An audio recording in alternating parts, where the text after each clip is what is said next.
Welcome to Week 14 of the NFL and our show dedicated solely to DraftKings.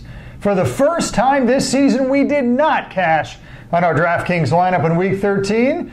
We'll talk a little bit about why, Julio Jones, and we will put that to bed, Gary, and we will talk about the lineup that's going to get you and us back on track in Week 14, and all that's coming up next.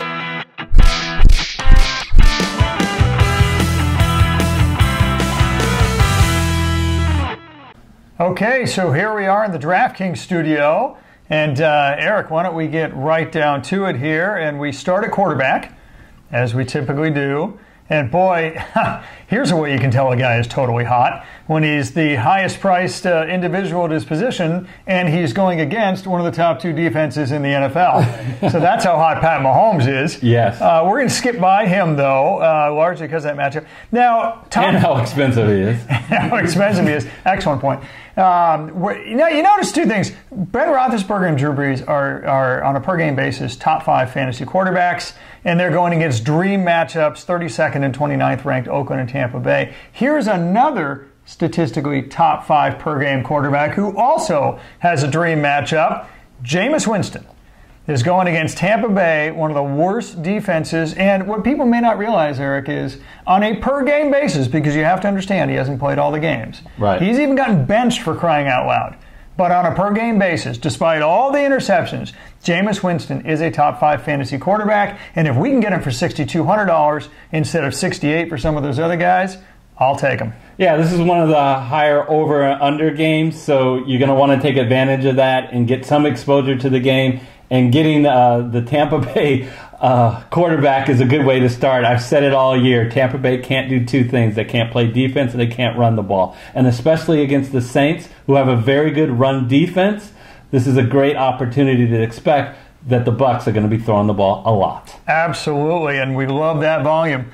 So now we get to running backs. And let's start with somebody a little bit down on the list here. So unlike typical weeks where we say pay up the money for the running back because it's the most volatile position, the logic still holds true.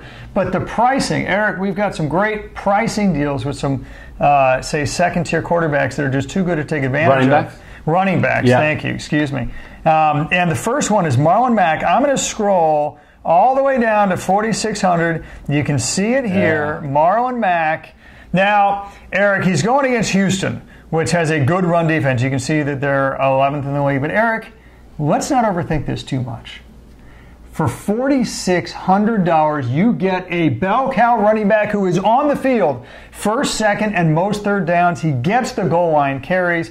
Eric, he's guaranteed 20-plus touches. How do I know that? Because he gets that almost every single game. That's how we know that. And if you can get him for over $4,600, for only $4,600, let's not overthink this, folks.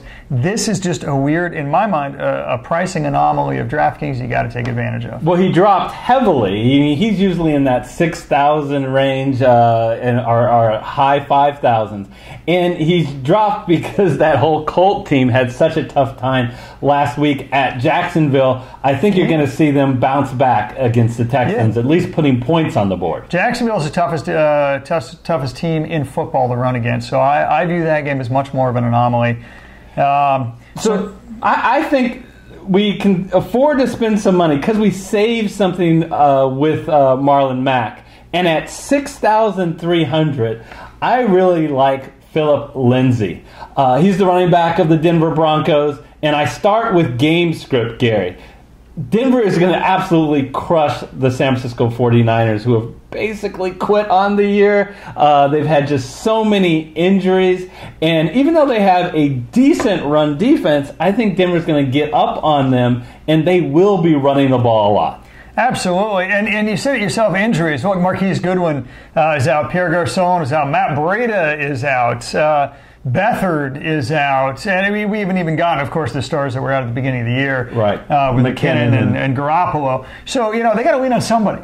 They got to lean on somebody for crying out loud, and who knows who that's going to be, but they're going to fall way behind. Patrick Lindsay, by the way, has gotten 70 fantasy points in the last 3 games. How does his brother, Philip Lindsay, do? I'm not sure about Patrick. But yeah, right. Yeah, Philip has been awesome, And boy, Gary, he has such a burst of speed when he gets out in the open field. Absolutely. And so in the second half, when the Niners are way behind, Philip Lindsay, thank you, not his brother Patrick, is going to run all over the 49ers. So it's at $6,300. That's a great value. So now we're switching to wide receiver, and again, there are some great value picks here to be had.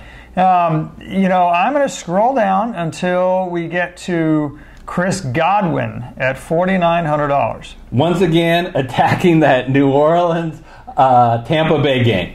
Absolutely. So, just about passed him up. Now, here's the deal. You might notice two guys right in a row, Chris Godwin and Adam Humphries. So, this is a great defense to attack, and we said it before and we'll say it again. Tampa Bay is volume with passing. The only question is, who's the guy is it going to go to? Well, Deshaun Jackson's questionable. Okay, so we can't, for this purposes of this lineup, assume he's going to play. However, we do know one thing. Mike Evans is going to be shadowed, most likely, by Marshawn Lattimore.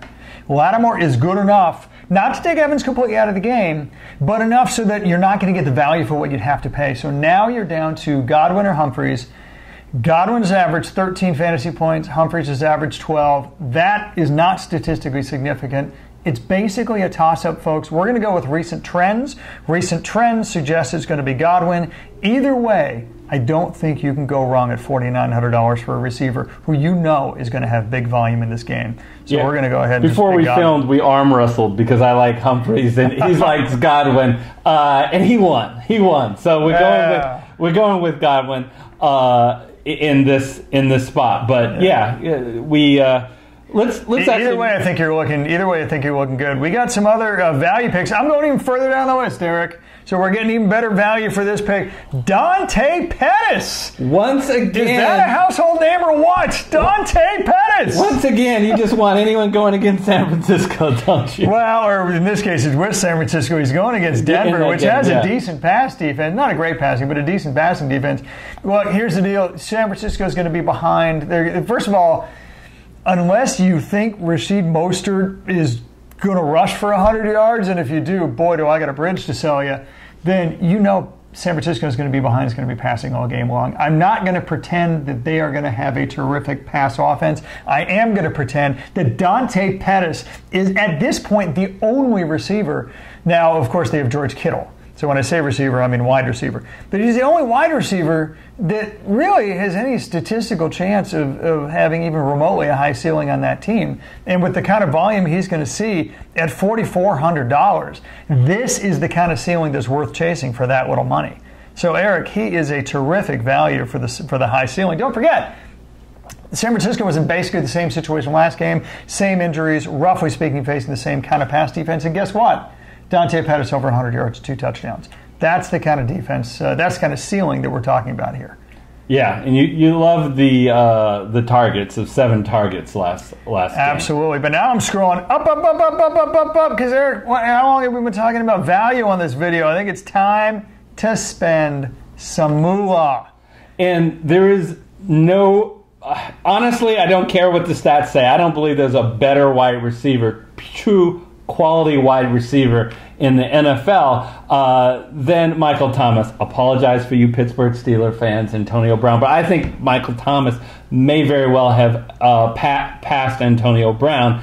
And love the matchup against Tampa Bay. Yeah. He already torched Tampa Bay the first time they played. I think he'll do it again. And like you said before, Tampa Bay can't do 2 things. They can't run. They can't play defense, but they can do one thing. They can score points, and that is in busloads. The reason for their record has nothing to do with their offense. Their offense, Eric, is top 5 in scoring, which means New Orleans has got to keep throwing the ball to keep up and keep scoring the points. I love the volume that Michael Thomas is going to get in this game. He's got a high ceiling this week as anybody in football, which is why he's well worth paying up for.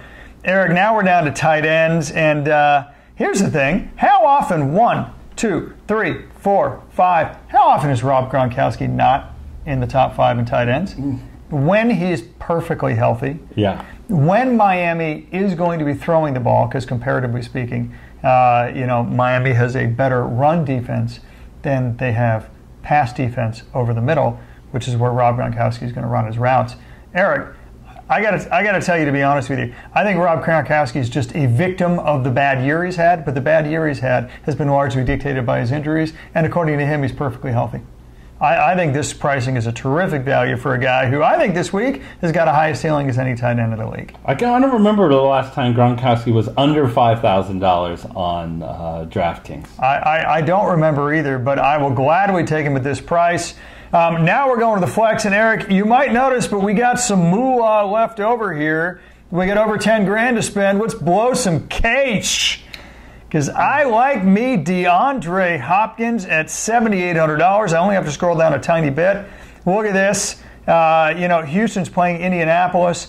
You can see on the screen, 7th best passing defense. But, honestly, I personally think that's a little bit of an anomaly because they've given up far more yards than just the 7th ranked. It just so happens that a lot of people have rushed for touchdowns against Indy. Right. We're farther along enough in the season that they may or may not be a statistical anomaly. I don't know the significance of that, but I do know one thing.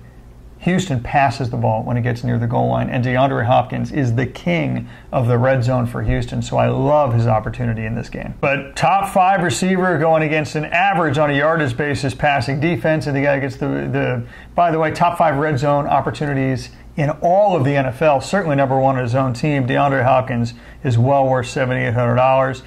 That takes us down to the defense, Eric. So how much money do we have left? Well, no, that is the key, of course, is the how much money. So, I'll be the first to admit, anytime a defense goes against Arizona, you perks your ears up, and you can see the Lions. That's why they're, $2,900 for God's sakes, because that's, well, let's face it, the Lions have a sub-5, they're a bottom-half defense. If I had the money, I think either Texans versus Indy. Cowboys have a great thing going right now. Their defense has been top 10 for the last month and a half, possibly even top 5. I'll have to check. And they're going against Philly, whose offense can be up or down on a short week. So I like that. But we don't have enough money to afford these guys. Who we do have enough money is I'm going to scroll down ever so slightly here and get to the Cardinals. Because Detroit, what do you know about the Detroit Lions? Well, they're injured. We don't know if Kerryon Johnson's going to play. We do know that Jones Jr. is not going to play. We do know the Tate's in Philly. Boy, I'll tell you, if Kerryon Johnson does not play again, these injuries are mounting up such that since Jones has been injured and since Johnson has been injured, Detroit has had 2 very, very subpar offensive games. And I'm thinking if these guys are injured again, they're going to face a 3rd subpar against an Arizona defense that, Eric, is statistically pretty darn decent. Yeah, I do like Arizona. Just to give another option, if you want at the same price the Kansas City defense, that is actually because of game script, Gary. What happens is Kansas City scores so many points and gets in the lead, and I think they will again against the Ravens, that they create a lot of turnovers and sacks. They're 2nd in the league in sacks. And so if you don't like Arizona, the Chiefs are an easy pivot play. Yeah, I mean, it's really true. So, Arizona's got more special teams capability with Patrick Peterson and just overall more defensive points scored. But you're right, KC with all those sacks being up on Baltimore, especially with a Baltimore quarterback that's known a lot more for running than it is throwing. Exactly. That's got some possibilities, too. And he has fumbled the ball when he's gotten pressure, and at times he isn't as accurate with his arm. That's right. So, Eric, I think we're about out of time, but here's your all-star lineup here to get us back on track with DraftKings. Jameis Winston, Marlon Mack, Phillip Lindsay, Chris Godwin, Dante Pettis, Michael Thomas, Rob Gronkowski, DeAndre Hopkins, and your Arizona Cardinals defense. Eric, we've cashed in every time but last week on DraftKings, and I look forward personally to getting back on track and cashing in this week. Right, and we really would invite all of you guys, if you haven't yet, please hit subscribe on the subscriber button. If you haven't, click the like button yet. Please smash that like button. We're not getting as many likes on our FanDuel video. We're getting no decline, no dislikes. We want to get some more likes. And until our next video, we'll see you next time. See you then.